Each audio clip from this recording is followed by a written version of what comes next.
Bonjour, je suis Alexis Steinman, un des co-CEO chez Maxa. Chez Maxa, on automatise les analytiques sur les plateformes ERP. Donc, les ERP sont les systèmes financiers et opérationnels principaux dans la majeure partie des entreprises. Maxa a une plateforme d'automatisation d'analytiques qui vient s'asseoir sur ces systèmes-là et puis qui les amène dans le monde moderne. Quelle est la réflexion derrière la construction de votre syndicat d'investisseurs? Notre prémisse était un peu d'aller chercher autant la connaissance que les réseaux de quelques entités VC. On a fini par un VC aux États-Unis, à Boston, qui a une excellente connaissance de notre marché ERP, le marché de données, qui a un excellent réseau aux États-Unis. AQC Capital, qui est la branche locale de notre consortium, qui est évidemment la connexion dans le réseau des affaires ici, notre marque employeur comme employeur à Montréal, et puis qui a vraiment ses tentacules dans le réseau québécois de l'investissement et des affaires. Donc, c'est un excellent pilier.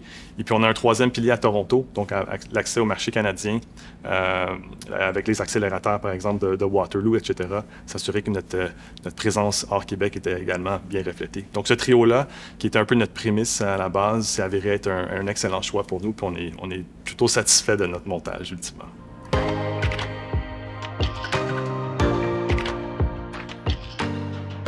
Les attentes étaient plutôt simples. On était une start-up, on investit dans notre produit, on a besoin d'argent, comme les entreprises qui développent la technologie.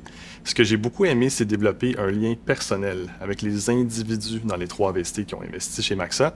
Et puis, en fait, au-delà de ce que notre conception de ce que chacune des parties pourrait amener à la table, en fait, la surprise était plus le côté personnel, les réseaux personnels, les recommandations, les contacts des gens qu'on a appris à développer. Donc, pour toute start-up, je suggère fortement de rencontrer ces investisseurs régulièrement en personne.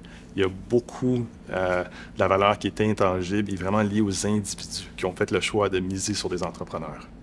Quel conseil donneriez-vous à une jeune entreprise qui est en train de lever du fonds au Québec? La vie d'une entreprise start-up et puis les levées de fonds sont des montagnes russes. Il faut s'attendre à ce qu'il y ait des moments hauts et des moments bas. Donc, il faut garder le cap, bonne colonne vertébrale, puis savoir qu'est-ce qu'on fait. Puis aussi, il faut ne pas avoir peur à s'exposer à un grand nombre de conversations. Donc oui, il faut regarder pour de l'investissement du Québec, regarder aussi au Canada et aux États-Unis, s'assurer de parler à un grand nombre de personnes et ultimement de trouver une liste, une short list, comme on dit, d'investisseurs qu'on pense qui sont qualifiés et qui ont un intérêt mutuel avec l'entreprise. Donc, vraiment, garder un horizon large, puis aussi la persévérance et beaucoup d'énergie sont nécessaires.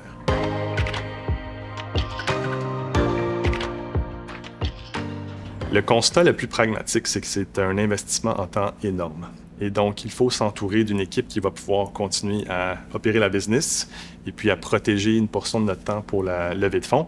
Puis évidemment, il faut continuer à gagner des clients, à développer le produit, etc. Donc, avoir un coéquipier, dans mon cas, c'est mon frère, cofondateur, ou une équipe qui nous entoure, c'est vraiment la chose la plus importante parce qu'on doit vraiment continuer à garder le cap sur la progression de l'entreprise pendant qu'on est capable de ségréguer une portion de notre temps à vraiment faire une levée de fonds intense, délibérée et avec succès. Comment avez-vous vécu votre première ronde de financement versus les suivantes?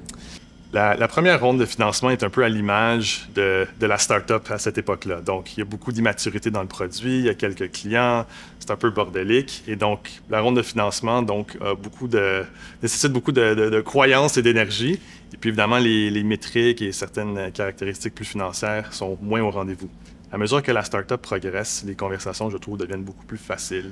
Elles sont ancrées un peu dans le concret, dans la performance réelle de l'entreprise. Puis à mesure qu'on va des séries Ange, Seed à Série A, j'ai trouvé que c'était vraiment une aventure qui était super intéressante. Et puis les conversations qu'on a aujourd'hui, autant avec mes VC actuels que VC potentiels, sont vraiment positives, intéressantes, encourageantes. Puis c'est vraiment agréable d'avoir vu cette aventure-là se développer.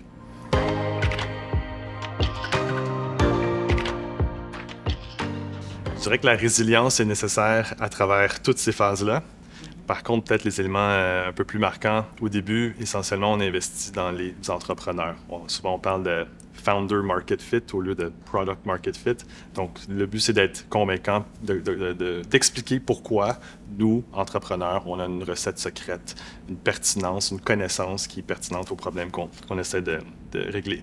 À mesure que l'entreprise progresse, c'est plus une question de montrer qu'on a maintenant un mode de gestion, un système qui permet à l'entreprise de continuer sur sa lancée. C'est moins pointu sur un peu la fondation et puis la solidité des entrepreneurs. Peux-tu me parler un tout petit peu de ta réaction quand on a essayé de conclure notre deuxième ronde de financement avant que tu passes dans le concours de Snowflakes? Effectivement, un des gestes les plus marquants dans notre relation investisseur-startup, Oui. et c'était, comme tu le mentionnes, cet été, quand on a participé dans un concours très prestigieux organisé par une entreprise technologique Snowflake et le New York Stock Exchange. Et puis la culmination de ce concours-là était au mois de juin à Las Vegas. Puis je me souviens qu'on a conclu notre entente quelques jours avant qu'on fasse la finale et non après. Puis j'ai vraiment trouvé que c'était un beau geste engagé de soutien quand on en avait besoin, pas quand on était évidemment sur le podium avec la médaille d'or. Donc c'est vraiment été un geste marquant dont Raphaël et moi, mon cofondateur, on se souvient encore aujourd'hui.